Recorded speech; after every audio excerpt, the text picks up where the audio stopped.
How often do you see an over $3 million sponsorship coming into esports and gaming? It's not too often. Now, there's so much content I've talked about where influencers are buying houses with loans or with cash, rocking around in Lamborghinis, selling tens of thousands of dollars worth of merchandise in hours, days, weeks, months, or years. But when you're looking at the esports side of things, often it might be $1 million contract, it might be a couple $100,000 contract, depending on the size of the esports team, the event, and what's happening. What if I was to tell you that you likely have not heard about a $3.15 million multi-year contract that was signed? There's a show called The World's Fastest Gamer.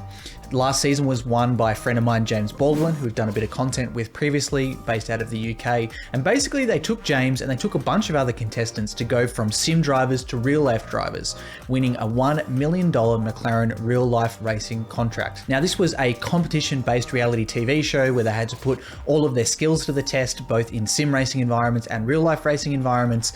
Season 1 also was completed in the past 2. Season 2, I believe, is on ESPN, and season 3 has been announced. Now, as part of the show going ahead, they announced a $3.15 million partnership with an official Apple reseller and distribution company. Now, the company investing the money is simply Mac, and it's important to state that this is a $3.15 million valued partnership. So it's not necessarily that all of this is cold hard cash. Part of that went into prizes for the winners, a whole slew of Apple products for the winners to use, but also they'll be running tournaments out of local stores, doing qualifiers for the global tournament. But really, I wanted to bring this one to your attention because, you know, while I've heard a bit about The World's Fastest Gamer and had James on, and I'd love to have any other producers or people who've created the show on the podcast and other content I do in the future, I was shocked. It's a huge amount, and I couldn't believe that I hadn't heard about that sponsorship amount before. Yes, The World's Fastest Gamer does skirt the line between gaming, esports, and mainstream.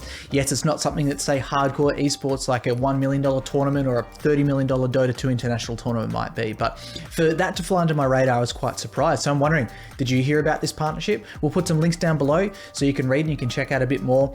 It's fascinating. It's fascinating to me. And also just the fact of, I guess, Apple and Mac in general getting into esports. You know, there's not that many games that operate on these type of systems, but if you look at content creators, they've all got iPhones. I mean, if there's one thing that, if you were to like stereotype a Fortnite content creator in my head, I would say, you know, around 18 years old, wearing Yeezys on their feet, wants to buy or will buy a Lambo, lives in a nice big house, has a baller gaming PC packed out with RGB, and definitely is big on Instagram or active on Instagram and owns an iPhone. So why not wrap all those things up together? And, you know, as we know, a lot of people create and content and edit it, whether they're professionals or whether they're gamers, on Macs as well. Some people prefer the types of software that come with those, although most of the gameplay itself is not completed on Apple products because Mac doesn't support so many of the games that are available. So what do you think? Let me know below. And also, like I said, we'll always put the sources, the links, and you can read up a bit more for yourself.